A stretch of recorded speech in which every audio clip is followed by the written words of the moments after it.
Hi, Capricorn, you little cutie. This is On the Journey 111, and I'm El Rock, your hostess. And good morning, good afternoon, or good evening, wherever you are. Thank you so much for being here. We're just here to do a quick check in of what you need to know right now, Capricorn. And as always, this is a timeless intuitive. I'm not using tarot this evening, but we are mixing it up a little bit because we're going to use oracle and we're going to clarify with charms. So we're going to have a little bit of fun this evening. And let's see, what else do I want to say? Oh, a couple quick announcements. Patreon has been launched for extendeds. That is also on the Journey 111. So there's multiple really affordable tiers available for all the extended readings by sign. So we're not doing extendeds on this one, but if you do want to check them out on other videos, it's now available. Also, I'm launching romance reads later this month. So we've got that to look forward to. And then last but certainly not least, thank you so much, Capricorns, to my new subscribers, my returning subscribers, and all of you dropping by the channel to check it out. Thank you for being here. Your likes, shares, subscribes, and comments all help the channel grow. So thank you for being a part of it. All right, so with all that said, Capricorn, let's find out what your most influential energy is. No, that's not what it is. We're doing what you need to know right now. That's what it is. So what does Capricorn need to know right now, please? Capricorn, are you in a transformation right now? Wow, peace has come out again. And the only reason I'm asking if you're in a transformation is because this is in the charm bowl. Hang on, let's see if I can make that focus. And it was shimmering at me, and I can't make that focus. So, oh, that's right, because I'm using a different device. Oh, that's not going to be good for charms. We're going to have to see how this turns out. Okay, so Capricorn. Oh, bottom of the deck is loss, grief, sadness, resurrection. Ouch. Oh, Capricorn. So peace is here, and peace has come out in the last two readings as well. So potentially, Capricorn, you could be dealing with an Aquarius or a Pisces. But the message that I'm getting for you is actually quite different. So peace is dissolving unwanted or disturbing thoughts. And then we have jewel within a teardrop, which is appreciation, spiritual and emotional reconnection. And so we know that loss has shown itself. I'm not pulling it because it didn't pop out, but I'm going to pull your other two cards because I have a very clear message, but I need to hang on. I need to get out the rest of your cards, Cappy. Yeah, okay, loss is still at the bottom of the deck. All right.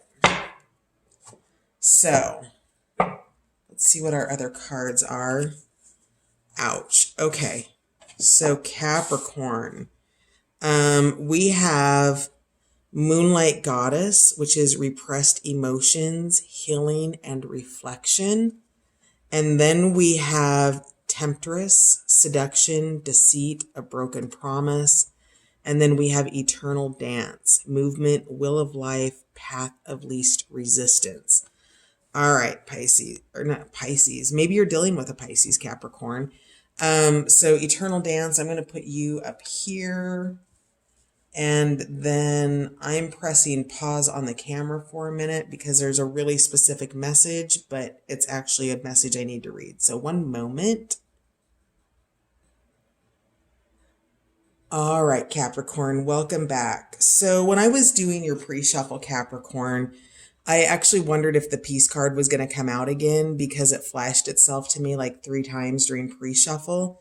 And the message that I received was, so this is from success.com, and this article is called What the Dalai Lama Taught Me About Relationships. And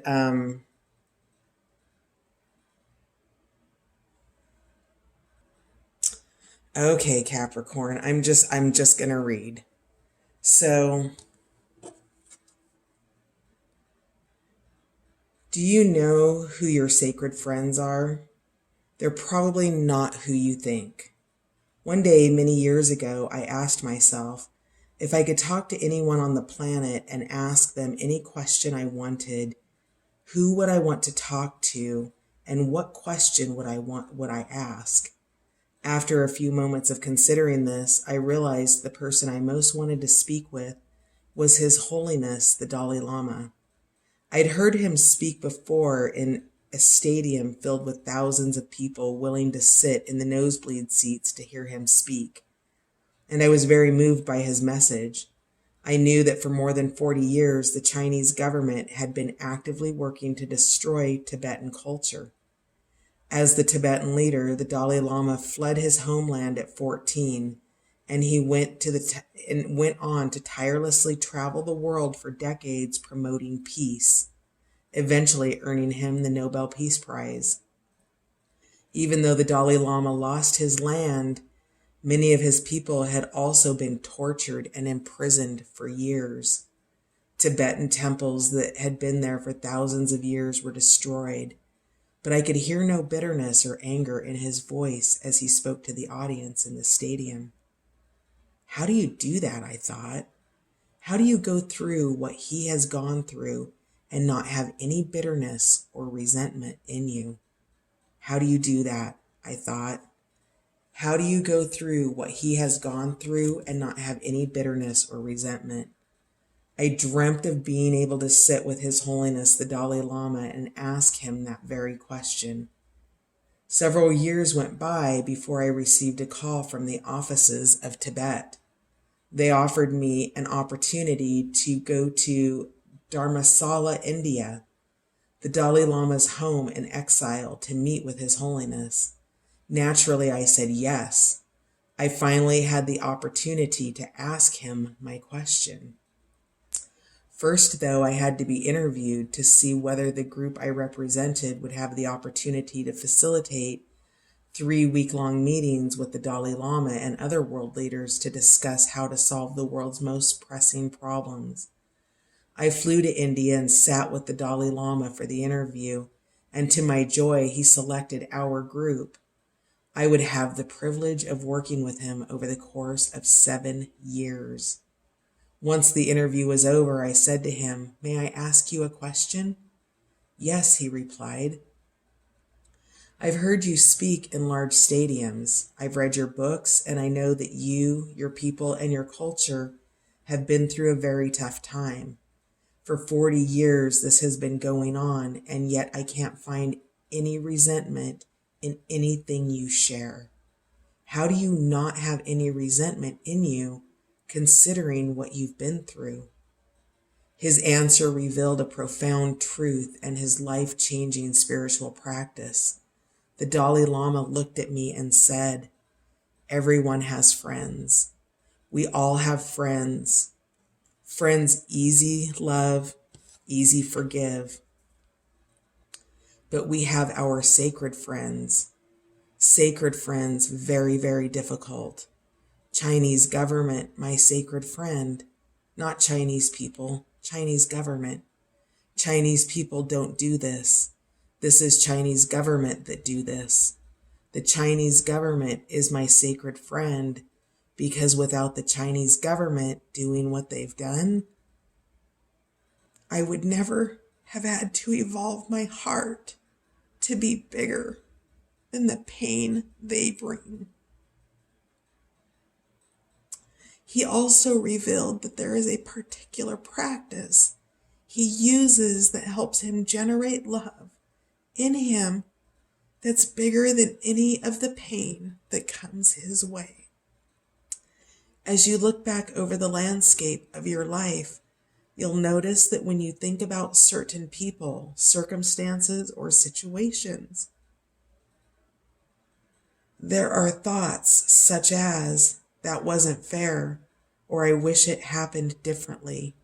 A feeling of constriction comes over you. At these times, I invite you to shift your perception for just a moment and say, what if the gift of this opportunity in my life is the gift of generating a larger love than the pain caused from the incident?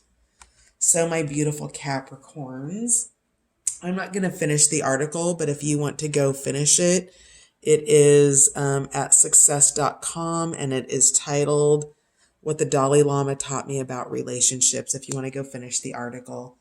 But that is the piece that is here for you.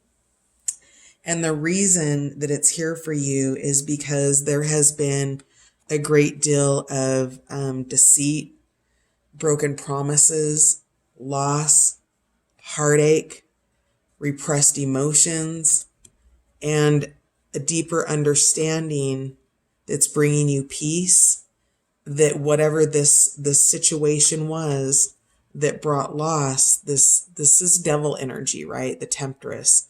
And whatever this was a gift within a teardrop that brought you appreciation and emotional reconnection within yourself.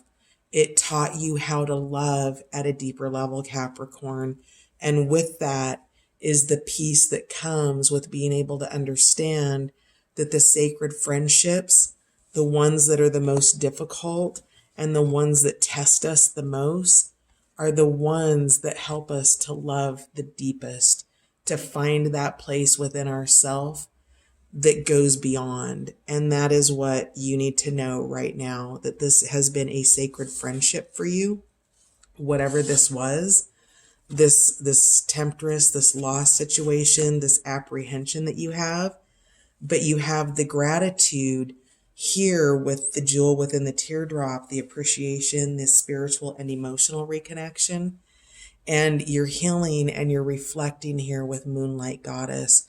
Now, Moonlight Goddess may be a person. This may be an energy. In the story that we just read about the Dalai Lama, the Moonlight Goddess might be India, right? A place to take safe harbor or refuge, or, to find your sovereignty, to find that place where you can be without the oppression and the loss, without, all of those things that create the sacred friendship. The whole point is that it isn't about the fact that there's justifiable blame. The fact is that it's teaching you to expand your heart, Capricorn, and that those repressed emotions are being invited to come up, and, to feel that loss and to move through that grief, and to know that with the eternal dance, the movement, the will of life, the path of least resistance, that motion has started. So in this story that's unfolding for you, where you're finding peace in a situation that's been very, very difficult, that you have fled Tibet and that you are healing from that. And this eternal dance would be the wheel of fortune in tarot.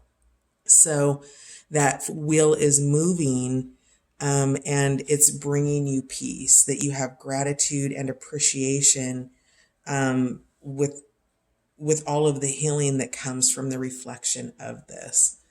So really powerful message there. So let's pull some charms here, Capricorn, and see what clarifiers we have for you. Let's get a little. So Capricorn clarifiers, please.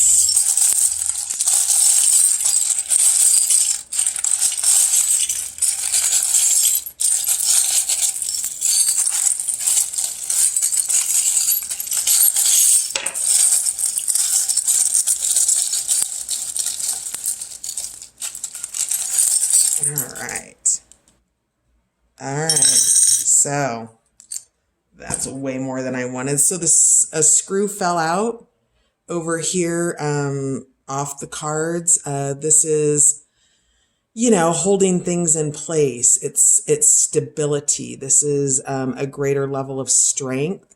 It could also be kind of an indicator that maybe you got a little screwed in something, Capricorn. but it fell off here to the side, kind of out of view. Hang on, I'll pull this back so you can see better. But we're putting it back in because it's not on the dish, and there's a lot here. Okay, so here over the temptress, the stop sign fell out face down. So perhaps this is something that's not come to a stop because it was face down. But the indicator is here that if this is something that's still in your life, that it's that maybe it's, you know, that it's time to stop. And then I'm actually not going to go through all of these. I'm going to drop them and see where they go. So, oops. I'm going to have to go on a charm hunt off my floor tonight. So let's see. Okay, so we have the 4 dolphins with the diver down flag.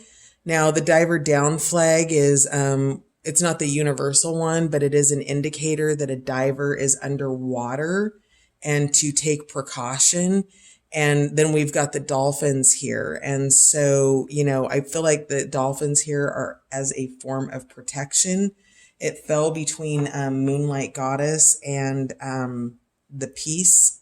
So whatever this is, it's you're being looked out for because this flag goes up, right? It's precautionary. So whatever this is, you know, take caution and watch for flags and know that you are protected in this. Over Moonlight Goddess, we have Cinderella's Castle. Oh, this is the worst for focusing. Nope. Okay. So we have Cinderella's Castle here. And then we have a butterfly. So, of course, we know the Cinderella story of her transformation. And this is all about healing and reflection. So maybe Capricorn, you were living in a castle and it wasn't real because this to me is on a caution sign, the yellow caution sign that would tell you to maybe take note, but whatever it was transforming for you. And then we have a little locket here with a rose. So maybe Moonlight Goddess, if this is a person for you, somebody very, very special, whatever it is, it's transformation. And it's a caution about illusion with castles in the sky there. And then we have the black swan here. So black swans just kind of swimming here in the middle. Swans mate for life.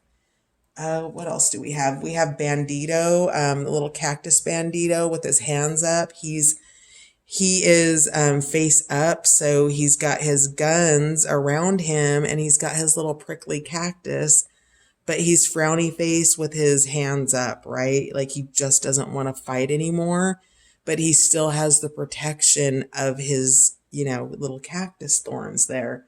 So, you know, that really feels to me like there might be some things here. No, that's not where that belongs. Maybe it's the appreciation of not having to fight anymore. And then over here in the center, we'll go over here with the Wheel of Fortune because there's a lot on there.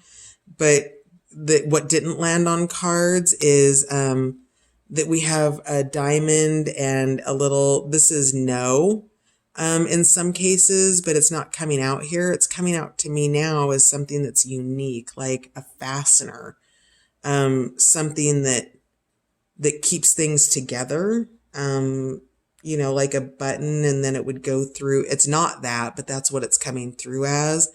And then we have this, you know, it's a faux diamond, but something that's really important to you, something that you're attached to, that's a unicorn. And then we've got, this would be like stair steps and climbing these steps. So that's what those are. We're going to just set those there. And then over peace, we have a little flower and we have the sun. So again, images of the sun here and here. And of course, the sunshine will grow flowers. So The flower to me is about, this resurrection, because the sun, because we've got resurrection here on the loss. So of course, after the grief and the sadness, the resurrection will come through. It will happen, but it's getting through those times to be able to stimulate new growth in your life. Over Jewel Within a Teardrop, we have this blue greenish glass. So with glass, you can use it to look at things, but it really, it wants to go over the temptress. And it's because something, a house of glass? Why is it a house of glass? I would think it would be a house of cards maybe, but glass houses, don't people who live in glass houses shouldn't throw rocks? Okay, so whoever those messages are for. And then over here on the Wheel of Fortune, we have a little piece of, oh, it's coral, really? So just, a little piece of coral takes so long to grow. So this is coming in over the Wheel of Fortune here, and one of the main pieces of the Wheel of Fortune. So whatever this is that's growing seems like it's been growing for a long time. And then over here on Jewel Within a Teardrop, we have some more charms here. We have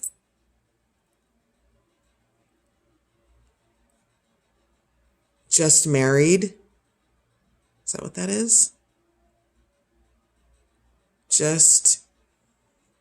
Wow. It used to be, but now it's just what? Let's see if we can read it. Oops.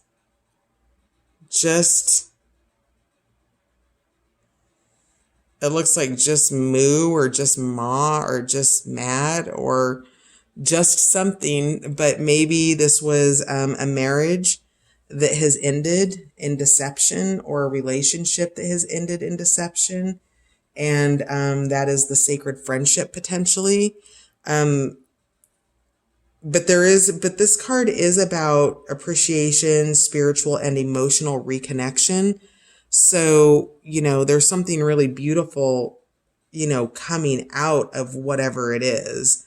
But the Jewel Within a Teardrop is that there's been pain and there's just appreciation for the process.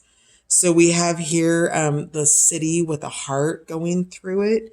So there's love here about something. We've got a key, and then we have, this is just, it's guess Los Angeles. So maybe this is somebody in LA or California. But this Jewel Within the Key Drop, this appreciation, this key opens the lock to something. It opened the lock. It unlocked you in some way, shape, or form. So what else do we have here? So we have Moonstone here, which is, we've got the crescent moon and a moonstone charm, a couple different moonstones. So we also had the Moonlight Goddess with those repressed emotions. I'm putting this over the Moonlight Goddess. Moonstone is healing, and, to bring in that energy of healing for you. We have the Sea Turtle, which is forward motion. We have the lips. And then what else do we have? A lollipop.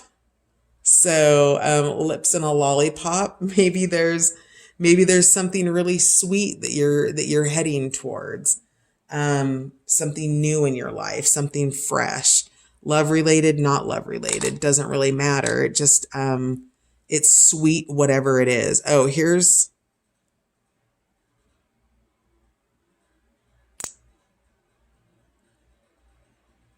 the rest of this, or some of it.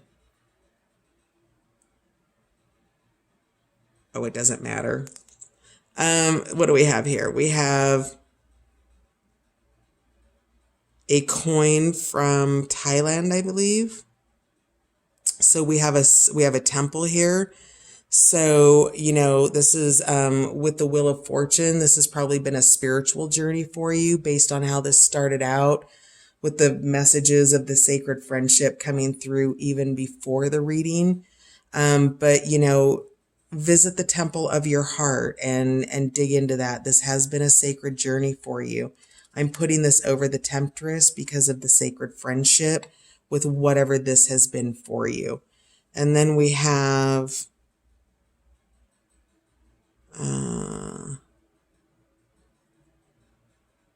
Jamaica, $1, 1996.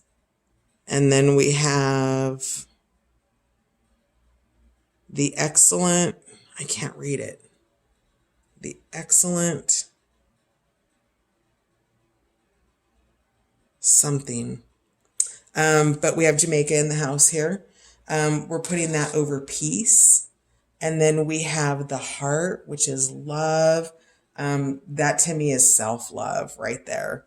That heart. It's all shimmering. It's about the love that you are. It's the appreciation that you have within this sacred friendship. And then we also have here,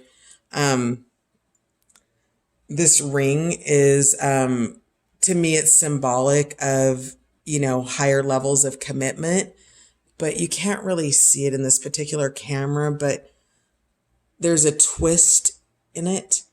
And that twist to me symbolizes that the path of love and commitment is not a straight line. And that it's weaves in and out. And then also all of these weaves, are just crossed over infinity symbols. And so it's really the path to love is not a straight line here.